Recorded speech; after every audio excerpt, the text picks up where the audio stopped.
Video ini hanya untuk mereka yang punya logika. Bagi yang tidak punya logika, skip aja. Kali ini saya hendak bela diri.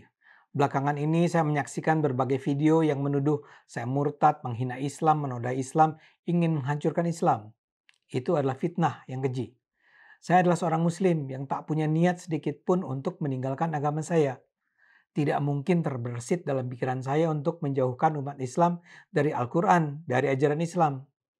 Saya merasa saya adalah muslim yang taat atau paling tidak cukup taat. Saya sholat 5 kali, walau mungkin saya cukup rileks menjalankannya.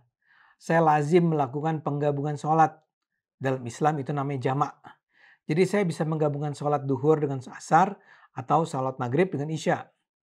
Ini adalah hal yang sangat lazim dalam Islam. Saya tidak merasa harus ada alasan kuat untuk melakukan jamak. Dari apa yang saya tahu, dalam Al-Quran sendiri tidak ada perintah sholat 5 waktu. Al-Quran hanya menyebut ada sholat di waktu-waktu tertentu dan jumlahnya menurut perhitungan saya bukanlah 5. Karena itu dalam dunia Islam ada banyak umat Islam yang memang menjalankan sholat 3 kali sehari. Tapi untuk kali ini saya tidak ingin terlalu jauh membahasnya. Kalau Anda tertarik untuk mendiskusikannya, saya sangat bersedia untuk menyampaikan argumen saya tentang sholat ini di video yang lain. Tapi saya merasa perlu menjelaskan saya sholat untuk menyatakan pada mereka yang memfitnah saya bahwa saya adalah muslim yang menjalankan perintah yang disampaikan Nabi Muhammad. Saya adalah muslim yang sangat percaya dengan ajaran Islam. Memang harus pula saya beri catatan. Saya adalah muslim yang taat tapi percaya di dunia ini bukan hanya Islam agama yang benar. Saya percaya semua agama benar. Tentu saja kecuali yang mengada-ada seperti yang menyembah setan misalnya. Tapi di luar itu, semua agama dan kepercayaan menurut saya adalah benar. Saya percaya para penyebar agama memang memperoleh wahyu dari Tuhan. Dari Nabi Muhammad, Yesus, Nabi Musa, Konghucu, Siddhartha Gautama, dan sebagainya dan sebagainya. Saya percaya semua agama membawa ajaran kebaikan. Sebagian orang akan menuduh saya liberal. Tapi terlepas dari penampakan itu, saya merasa sebagai seorang muslim, saya memang wajib menerima keberagaman agama. Jadi kalau saya mengakui kesetaraan agama, itu bukan karena saya tidak percaya Islam, tapi justru karena saya menganggap umat Islam atau seluruh umat beragama di dunia harus menerima kesetaraan agama. Tapi saya dituduh murtad atau melecehkan Islam bukan karena soal kesetaraan ini. Saya dituduh menghina atau melecehkan karena saya menyatakan umat Islam tidak perlu menjalankan semua hukum dan ajaran yang termuat dan tertulis eksplisit dalam Al-Quran secara baku. Maksud saya begini, di dalam Al-Quran kan ada banyak pernyataan yang dianggap sebagai hukum yang harus dijalankan umat Islam. Paling gampang adalah ada ajaran dalam Al-Quran bahwa umat Islam tidak boleh makan babi atau khinzir dan memakan binatang buas. Atau ada perintah agar umat Islam naik haji. Perintah itu diturunkan melalui Nabi Muhammad pada abad ke-7 Masehi alias 14 abad yang lalu. Nah, dalam pandangan saya itu adalah rangkaian aturan yang belum tentu harus kita jalankan di abad 21 ini. Saya tidak sedang mendorong umat Islam untuk makan babi ya, tapi barangkali kita layak atau bisa diskusikan kembali apakah pelarangan tersebut memang perlu dipatuhi secara kaku saat ini. Itu sebenarnya sudah saya sampaikan sejak lama, tapi kini kembali menjadi ramai karena saya diskusikan dengan Kumaila Hakimah di Cokro TV. Serangan terhadap Kumaila luar biasa. Tapi saya tidak bisa menjelaskan sikap Kumaila ya. Saya ingin menjelaskan mengapa saya berpikir begitu. Jadi dalam pandangan saya, Al-Quran memang tidak pernah diniatkan untuk menjadi sebuah kitab suci yang dipercaya berisi hukum dan aturan yang baku sepanjang masa. Islam itu tidak tunggal. Islam yang dipercaya di abad 21 akan berbeda dengan Islam yang dipercaya pada abad ke-7. Islam yang dipercaya di Indonesia akan berbeda dengan Islam yang dipercaya di Arab Saudi.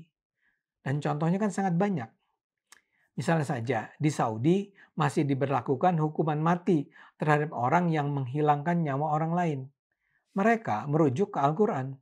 Tapi umat Islam di Indonesia yang juga merujuk kepada Al-Quran tidak menerapkan aturan tersebut. Jadi ada beragam cara mempercayai ayat Al-Quran. Itu menunjukkan bahwa kita tidak bisa mempercayai Islam dengan satu cara. Saya kasih contoh lain yang sering saya ulang karena tidak banyak umat Islam yang tahu, yaitu soal perbudakan. Dalam Al-Quran, pemilikan budak itu diizinkan. Bahkan ada ayat yang mengatakan bahwa seorang majikan pria diizinkan meniduri budak perempuannya.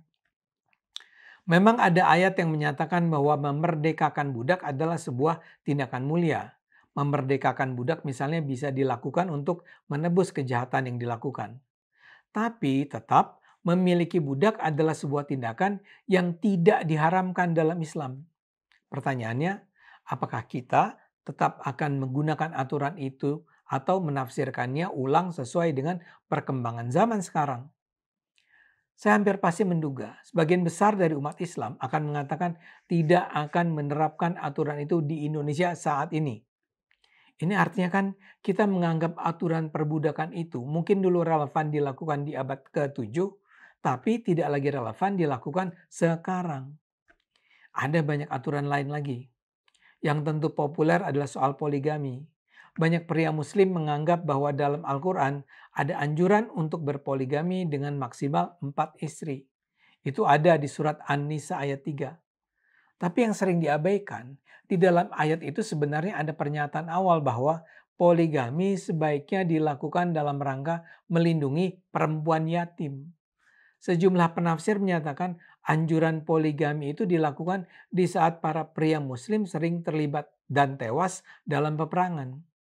Karena itu dalam rangka melindungi para perempuan yang kehilangan ayah atau suami, turunlah anjuran poligami tersebut. Jadi sangat kontekstual. Dalam pandangan saya An-Nisa ayat 3 bukanlah anjuran bagi pria muslim berpoligami. Kalau sekarang dalam rangka menjaga keadilan umat Islam di Indonesia dilarang berpoligami, larangan itu bukanlah sesuatu yang bertentangan dengan ajaran Islam. Saya bisa terus melanjutkan contoh-contoh lain. Dari soal perintah agar umat Islam memerangi orang kafir, soal pembagian warisan, soal bank, soal riba, soal suami memukul istri, dan seterusnya adalah contoh-contoh tentang aturan yang tidak bisa diterapkan di sepanjang waktu di seluruh dunia. Jadi ada banyak sekali contoh yang bisa digunakan untuk mengatakan di dalam Al-Quran ada banyak sekali contoh yang sebaiknya tidak diterapkan saat ini. Saya tetap percaya Al-Quran memang berisi ayat yang datang dari Tuhan. Sebagai Muslim, saya juga membaca isinya yang memang memuat banyak panduan moral, cerita, perintah, anjuran agar kita bisa hidup dengan lebih baik di dunia. Tapi Al-Quran tidak bisa diperlakukan sebagai kitab hukum yang berisi aturan-aturan baku yang harus dijalankan saat ini. Isi Al-Quran harus terus ditafsirkan ulang, dikontekstualisasikan sesuai kondisi kita yang berbeda-beda. Jadi saya ingin katakan, saya tetap percaya pada Al-Quran. Tapi saya tidak percaya isi Al-Quran harus ditafsirkan dengan cara yang tunggal, baku, dan tetap sepanjang zaman. Kita harus memahami Al-Quran dengan akal. Tanpa akal, kita hanya akan memperlakukan Al-Quran sebagai sebuah kitab hafalan yang tidak bermakna. Ayo gunakan akal sehat, karena hanya kalau kita gunakan akal sehat, kita akan selamat.